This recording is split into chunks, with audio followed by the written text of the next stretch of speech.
फलटणच्या DySP यांच्यावर कारवाई करावी असे विधानसभेत आमदार दीपक चव्हाण कडाडले।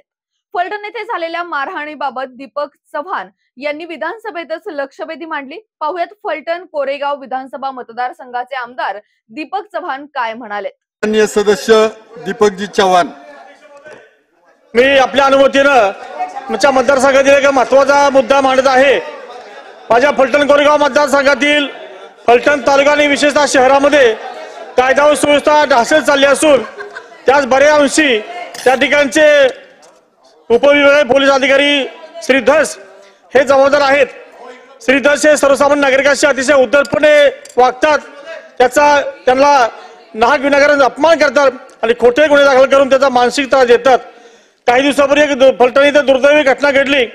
करम गलोग नावाच्या युवकाला काही लोकांनी जबरदस्त मारहाण केली, त्यातून गंभीर जखमी झाला आणि याबाबतची तक्रारही त्यांनी दाखल करून न घेता उलट पक्षी त्याच्यावर 307 चा गुन्हा दाखल केला।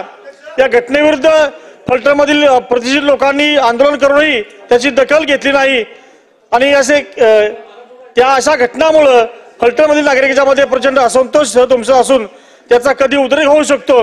त्यामुळे माझी मागणी आहे की श्रीयुत धस उपविभागीय पोलीस अधिकारी यांच्या जनविरोधी वर्तणुकीची चौकशी करून त्यांच्यावर योग्य ती कारवाई व्हावी अशी माझी मागणी आहे।